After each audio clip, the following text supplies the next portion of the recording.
about books. What was the last book anyone read? Do you remember the title of that book? By the way, who reads books nowadays? If I ask you what was the last music video you watched on TV or in your mobile, you can tell me. And even last Champions League final, nowadays you are a little spoiled and maybe too lucky. Don't say you are unlucky. You have so many gadgets available, TVs, mobiles, computers. And in the past, what was there? Nothing. Even in growing up in our childhood, we are lucky even to watch black and white TV, maybe once or twice a week. Now, even if you don't read books, I hope that some of you read your Bibles at least regularly, Vedas or Gita. The question I think we should ask ourselves is not what we read or when we read, but why we read. The details are all there. So when we don't know a head level lesson, then we refer to the book. And why we read books is to find answers to questions we don't know. And that gives you power. Knowledge is power. When you know, you can even pass on that knowledge to others. Books tell us about things that we never came across. Books have been somehow replaced by TV, by multimedia, by the internet, by movies. But the basic structure has not changed. Firstly is action and adventure. Some will like it, some will not like it, but most will like it. There's a lot of fighting, shooting, killing, bombing, everything gets blown up. Fast and Furious, for example. Certain Terminator or Arnold movies, I think you can't even count the number of people. In movies, it's very easy. You just have to watch. You even have to hear the dialogue also. You can understand what's going on with the action. But the book gives you the detail. The next group is classics. Classics are old stories of a certain time. It could be the Middle Ages. It could be the old ages. Next is comic books. I don't know whether you read comic books growing up or not. Comics have been replaced also by cartoon. These are comics means drawings or funny drawings. Did you watch cartoons growing up? Doraemon, yes. Before TV and mobiles were there, they had cartoons. It was printed in books or on paper. And next is detective and mystery. For example, right now the burning topic is Sushant Singh Rajput. Whether he killed himself or somebody killed him, it's a mystery. Certain stories are there like that also. We don't know till the last scene. Okay, next is fantasy. That means it's not really real, it's made up. Maybe talking about ghosts and magic, aliens. So these are all make-believe. Next is historical fiction. That means it's based on history but it's not true. Now fiction is another genre or category. That means it's not true. But when you read it, it seems that it's true. And next is horror.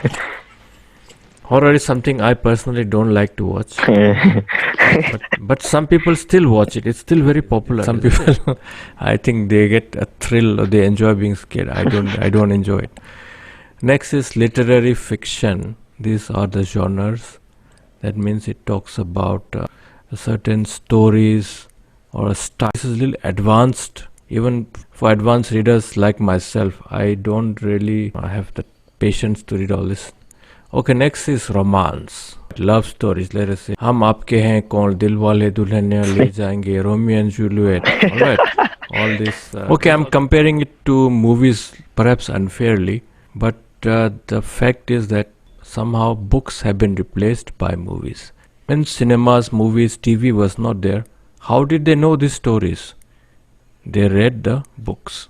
Okay, next important genre or important group is science fiction. Not really true, but based on science. Personally, this is one of my favorite genres. Next is short stories. Even in your literature, let's say the story written by Rabindranath Tagore, The Child's Return. That's a short story. The Last Lesson by Alphonse Daudet. That's also a short story. Let's say The Diamond Necklace. All these are short stories. That means you can read it within a few minutes. Short stories are like the small serials. Okay, next is suspense and thrillers. Biographies, stories, even help books, cookbooks. Most people, they like to cook, but they don't know how to cook. Essays are there, history, memoirs, or let us say the story of somebody's life. Poetry is there. Self-help.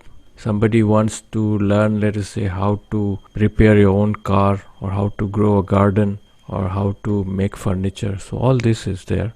crime stories are there. So there's a whole list of genres. The thing that I want you to know is that when you read, somehow it expands or exercises your brain. What you do looking at your mobile screen the whole day is that you're only hurting your eyes and you're confusing your brain. The advantage of books is that your eyes and your brain identifies the letters and the symbols there and the meanings of whatever there is there, and it goes directly to your sensory perception. That means what your brain is supposed to think, to understand, to feel. Now looking at the screen for now, all of you are looking at your screens. Your brain first tells you that it is a display. That means it is made of LCD or LED. It's giving out light. Once it processes that information, the rest comes in. It could be pictures, it could be letters, it could be symbols, it could be graphics, it could be images. Yes, very effective. But once it is off, it's gone completely. The book thing, it remains longer. That's why I don't want to take too much time with online class. Another danger of, let's say, gaming for too long, playing PUBG or let's say other games. There are not only PUBG, there are other games also which you, for recreation, fine. After all, if it's raining very heavily, you can't go out, what else do you do? But playing for hours, let's say hours and hours the whole day, it's just taking your brain into another reality. It's telling you that this world is not real. And unfortunately, some children also develop some mental problems. They get confused, what is real, what is not. Okay, another reality is that, yes, with this lockdown, we don't know when schools will open. But another reality, get used to it, is that they will have an exam. And most probably class 10 will start coming first. Class 9, don't worry. But at the same time, I think class 9 they are becoming lazy, a little relaxed, thinking that, oh, from 9 to 10 we'll just get past. Just like they pass 11 to 12. I mean, children are not fools. They are quite advanced.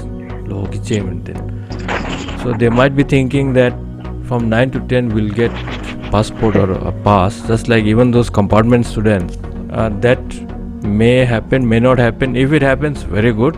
But if it doesn't happen, you can know the home. What you still got to write an exam.